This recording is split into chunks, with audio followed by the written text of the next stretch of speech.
Hey friends, what's going on? I'm Alex, and today I want to take a minute to talk about Facebook's Libra cryptocurrency, what it is, and why it's going to be coming into the public spotlight again soon. Before we get started, please remember to smash that like button for the algorithm. It would really help out my page and channel, and I'd greatly appreciate it. If you're interested in learning about finance, investing, cryptocurrencies or blockchain, or business and entrepreneurship, then consider subscribing to the page. I post regularly and try to provide useful, helpful information whenever possible. So jumping right on in, what is Libra? Libra was originally proposed as an idea for Facebook to expand into the cryptocurrency space. Originally, they planned to make a stable coin, which is essentially a cryptocurrency that is pegged to the value of a more stable currency. As you might know, sometimes Bitcoin, the most popular cryptocurrency, fluctuates with a lot of volatility. So to reduce those price swings and make values of cryptocurrencies more stable, stable coins were introduced, such as Tether and USDC. Facebook wanted to get involved with this and planned to peg their Libra cryptocurrency to a basket of other stable currencies, such as the US dollar. So what's happening now is that Facebook's Libra cryptocurrency is preparing to launch with a single currency. So originally when Libra was proposed, there was a lot of regulatory pushback because many governments and organizations were hesitant to provide Facebook that much power. At the same time, they were worried that Facebook's introduction of its own cryptocurrency that could be used on and within its platform would devalue and destabilize the current monetary system. Additionally, they were concerned with the privacy issues, as Facebook has suffered several major privacy setbacks you may have heard about in the media. This means that next time that happens, if Facebook is now serving as more of a financial institution, then not only would your data be at risk, but your personal identities and your digital identities. So your finances would be at significant risk as well. All this is to say that the regulatory pushback essentially shut Facebook's Libra project down for the time being. And additionally, a lot of other groups that were involved in the Libra project, like PayPal, pulled out with their initial support for the project. This made it hard for Facebook to effectively launch Libra in the timeline they hoped. So what's happening now is that while Libra was originally meant to be backed by a wide mix of currencies and government debt, regulators feared that Facebook's plan to create one single coin could destabilize monetary policy and erode user privacy. This basically means that Facebook would become a one world currency. And so this was the fear of regulators. Additionally, at the time, Facebook had suffered some major privacy breaches and was under a lot of scrutiny in the public eye. So privacy was a big issue. And when you're going from social networking to finance and you have a privacy or data breach, that would become an issue of data being lost to an issue of finance and people's money. And when financial regulation starts to get involved, things get a lot more messy. Because social media was so new, Facebook never really had to deal with these kind of regulatory hurdles before. So stable coins like USDC and Tether are made and pegged to the value of a single stable currency. For instance, in this case, the US dollar.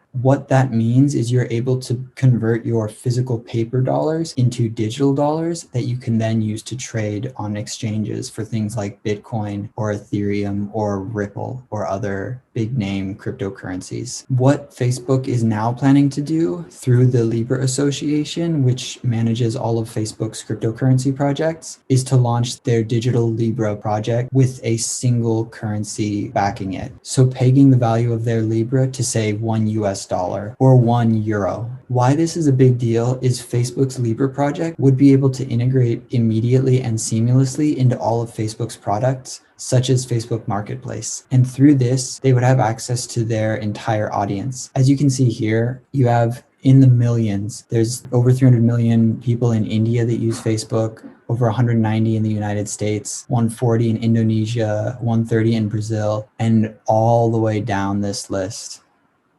The reason this is such a big deal is because all of these people would now have access to finance and banking services, where some of them, in some cases, may not have previously had access to this, which is one of the fundamental pillars of cryptocurrencies, to be able to bring financial access and resources to everyone with internet access. So through Libra, Facebook really looked at capitalizing on this opportunity. Facebook has publicly announced that one of their stated goals of the project is to give banking access to people who are currently unbanked and the availability of a global currency. To achieve this, they did have to lose quite a few partners of their original project. Most notably was PayPal, and that is notable because PayPal itself has recently launched the ability to buy and sell cryptocurrencies on its own platform for their US users, and they are looking to expand this to other users as well. Additionally, in order to meet regulatory requirements and get the regulators more on their side, the Libra project had to appoint several new executives in the hopes of adding security and certainty to their project, one of which was ex-chief legal officer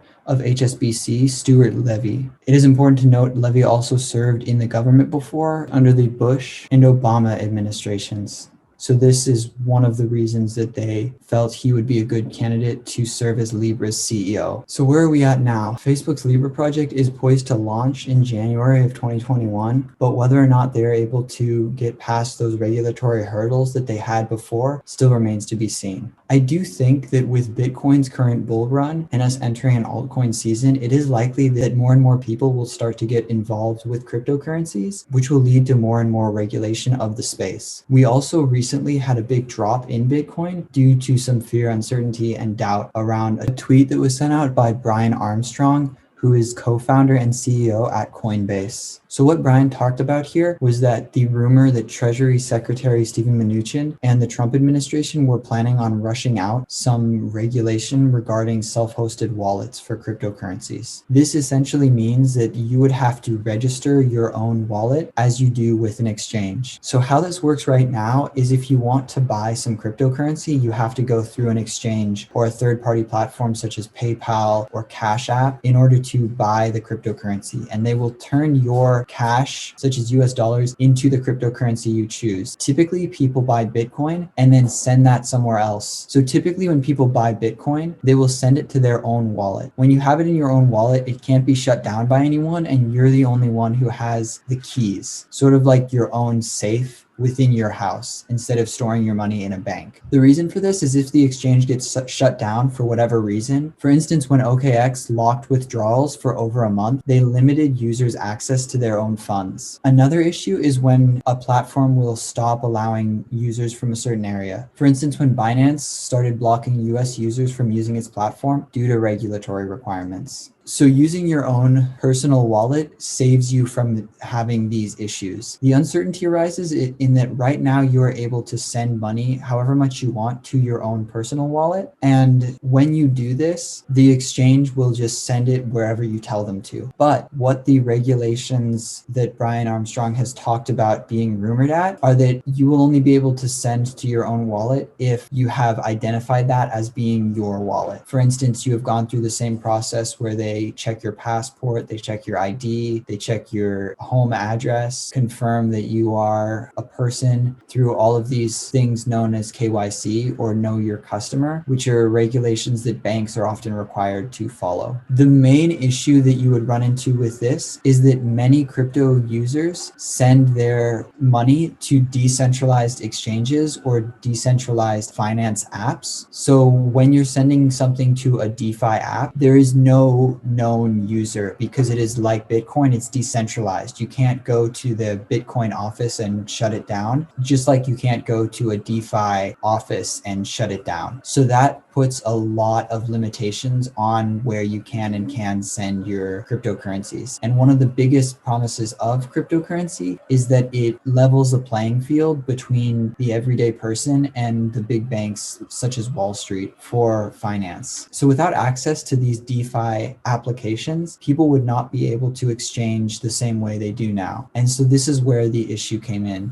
and why Bitcoin dropped most recently. Because so much happens in cryptocurrency and everything happens so fast, it's hard to tell where we're going to be going next. But I think it's important for us to keep our eyes out on this Libra project that Facebook is pushing out, as well as the potential roadblocks that the Trump administration decides to put into the cryptocurrency space before they leave, and what regulations the Biden administration decides to push out, whether it be continuing the regulatory hurdles that Trump puts in place or adding some new ones. That's pretty much it for today. Thank you so much for watching. Please remember to smash that like button if you have not yet done so. Hit subscribe, follow the page. It would really help my channel and I'd greatly appreciate it. I post on other social media platforms regularly and provide helpful, useful information whenever possible. So check me out on there. I'm really curious to hear your take on this and whether you found this content helpful or informative. So please leave your thoughts in the comments below. I do post daily updates looking at the Bitcoin and cryptocurrency space. So if you're interested in those, hit subscribe and then go to the bell button,